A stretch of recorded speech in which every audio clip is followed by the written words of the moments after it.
साईं की बात।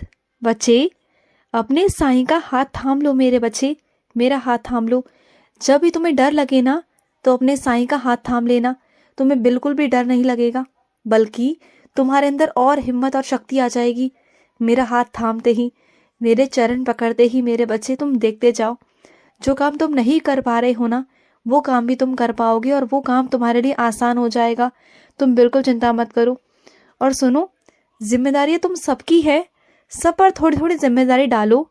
एक ही इंसान पर जिम्मेदारी लोगे तो कैसे चलेगा? अगर तुम सारा भार, सारी जिम्मेदारी अपने ऊपर ले लोगे तो ऐसा नहीं चलेगा मेरे बच्चे।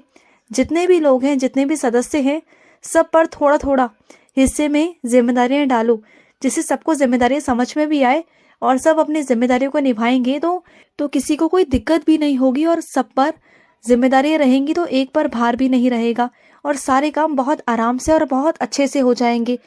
ये बात को समझो। तो सब कुछ अपने ऊपर लेने की ज़रूरत नहीं है। और सुनो, तुमने एक बात पर ध्यान दिया है क्या?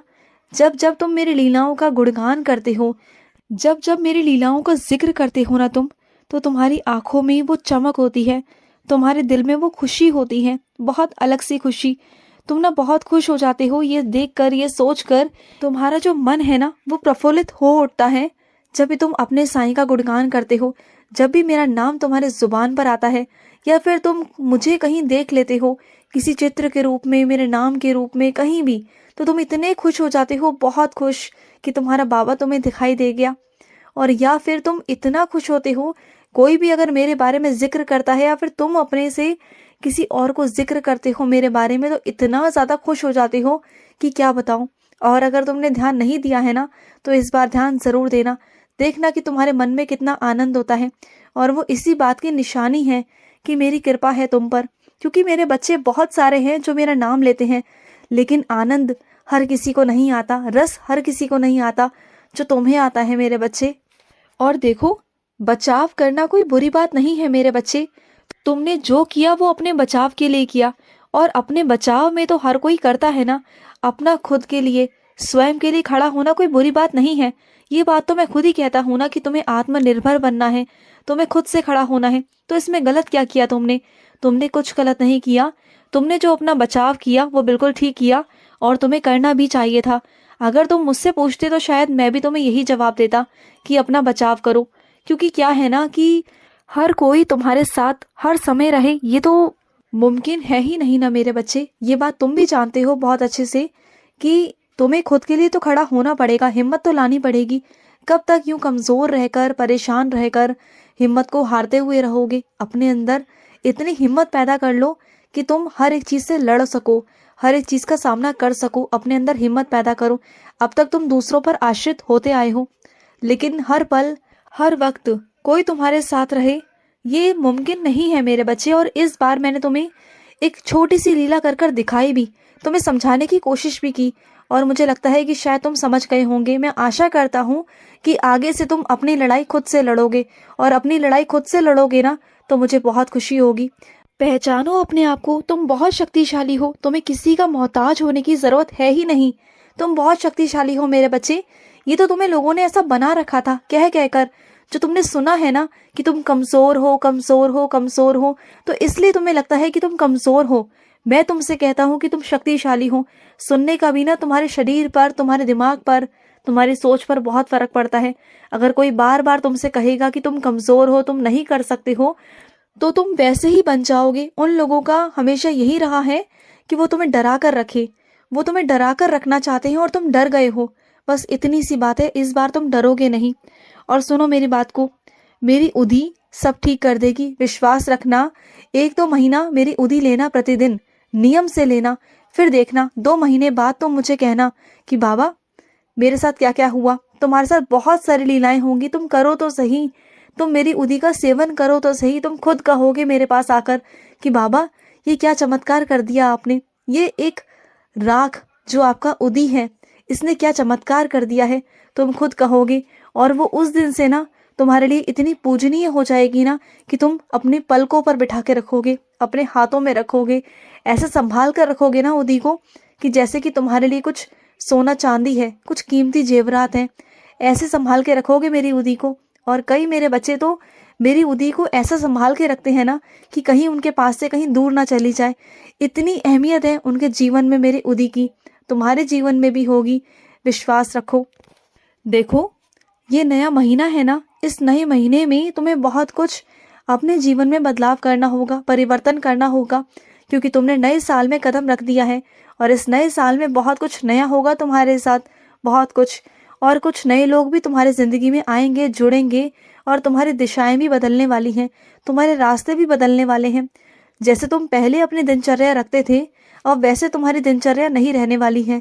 बहुत अलग सा कुछ होने वाला है तुम्हारे साथ, और तुम बहुत व्यस्त रहोगे, बहुत ज़्यादा वाले व्यस्त रहोगे। और अच्छी बात है ना, जितना तुम व्यस्त रहोगे ना, तुम्हारे अंदर नकारात्मक ऊर्जा उत्पन्न ही नहीं होगी। और मैं जानबूझकर तुम्हें व्यस्त कर रहा हूँ, जिससे कि ना तुम्हारी सोच में, तुम्हारे दिमाग में नकारात्मक ऊर्जा आए ही ना। तुम ना लोगों की निंदा सुनो, ना कहो, ना कुछ ऐसा कुछ करो जिससे कि तुम परेशान हो। मैं नहीं चाहता। जब तुम खाली बैठे होते हो ना, तो 10 तरीके की सवाल जवाब तुम्हारे मन में उत्पन्न होते हैं। फिर बार बार सवाल तुम्हारे मेरे पास आते हैं और मुझसे पूछते हो कि बाबा ऐसे कैसे, वैसा कैसे। और फिर मैं जवाब दे देकर थक जाता हूँ। फिर भी ना तुम संतुष्ट नहीं हो पाते हो। इसलिए मुझे ये करना ही होगा तुम्हारे लिए, जिससे कि तुम्हारे मन में ऐसे सवाल उत्पन्न ही ना हो। मैं जड़ को ही खत्म कर दूंगा, तुम देखना।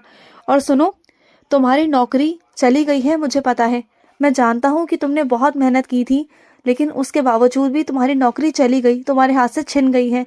तो सुनो मेरी बात को, छिनी नहीं है वो, मैंने वो ली है मेरे बच्चे, क्योंकि मैं तुम्हें कुछ और नया देना चाहता हूँ। किसी ऐसी जगह पर मैं तुम्हें नौकरी दिलवाना चाहता हूँ जहाँ तुम खुशी से नौकरी कर सको। क्योंकि वहाँ तुम जो नौकरी कर रहे थे ना, वो बहुत दबाव में आकर कर रहे थे, बहुत परेशान थे, सिर्फ कर रहे थे। लेकिन तुम्हारा वहाँ मन नहीं था। बस तुम्हारा मन था कि बस टिक जाए, हो जाए, क्योंकि ना बस तुम्हें पैसों की बहुत ज़रूरत है, सिर्फ इस वजह से। लेकिन क्या है ना, पैसों का जरिया भी अच्छा बनाऊंगा और किसी ऐसी जगह पर भेजूंगा कि जहाँ पर तुम्हारा मन भी लगे और वहाँ का आसपास का माहौल भी बहुत अच्छा हो, तुम्हें अच्छा लगेगा। और सुनो, आज ना ज़्यादा दूर कहीं जाना मत, ज़्यादा दूर मत जाना अपने घर से, थोड़ा आसपास ही रहना, ठीक है? तुम ना बुरी चीज़ों से दूर रहो मेरे बच्चे, दूर रहो। क्योंकि क्या है ना, तुम्हारा बार बार ध्यान वहीं जा रहा है जहाँ तुम्हें नहीं जाना चाहिए। तुम्हारा ध्यान बार बार उस तरफ ही जा रहा है। तो सुनो, अपने दिमाग को किसी ऐसी जगह पर लगाओ जहाँ पर तुम्हारा दिमाग वहाँ ना जा पाए। कुछ ऐसा करो कि जिसमें तुम्हारी रुचि हो, उस काम को करो, बार बार वही काम करो। और तुम्हें वहाँ नहीं जाना है, तुम्हें उस बुरी संगति में नहीं पड़ना। चाहे कोई तुम्हें कितना बुलाए, कुछ भी करे, तुम्हें उनकी बातों में नहीं आना है, दूर रहना है। और मैं तुम्हें इतना ज़्यादा आशीर्वाद दे रहा हूँ कि तुम जो चाहते हो वो हो जाएगा। और मेरा हाथ पकड़ कर तुम्हें आगे चलना है। तुम्हारे सारे सपने पूरे होंगे, तुम्हारे सारे सपने हकीकत में बदलेंगे।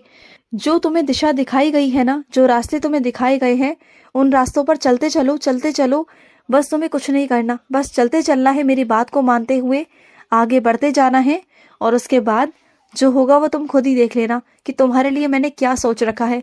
क्योंकि अभी से बता दूंगा ना तो सब कुछ खत्म हो जाएगा। फिर जो मैं तुम्हारे चेहरे पर वो खुशी, वो चमक देखना चाहता हूँ ना, फिर वो मैं देख नहीं पाऊंगा। और सुनो, तुमने ना जाने अनजाने ना आज किसी का दिल तोड़ दिया मेरे बच्चे। तुमने कुछ ऐसे शब्द कह दिए ना उससे बातों बातों में कि उसको चुभ गए मेरे बच्चे। तो तुम्हें अगर लगे ना कि तुमने गलत कहा है, तुम्हें एहसास हो, तो उससे माफ़ी मांग लेना। क्योंकि वो बहुत प्यारा इंसान है मेरे बच्चे, और तुमने उसका दिल दुखा करना अच्छा नहीं किया। तो उससे माफ़ी मांग लो, उसके पास जाओ, उससे माफ़ी मांगो। वो बहुत अच्छा है दिल का मेरे बच्चे, वो भी मेरा ही बच्चा है, बहुत प्यारा बच्चा है। जाओ और जाकर माफ़ी मांग लो। माफ़ी मांगने से कोई छोटा नहीं होता मेरे बच्चे, बल्कि तुम मेरी नज़रों में ऊपर उठ जाओगे। खुश रहो। आज का साई संदेश समाप्त हुआ।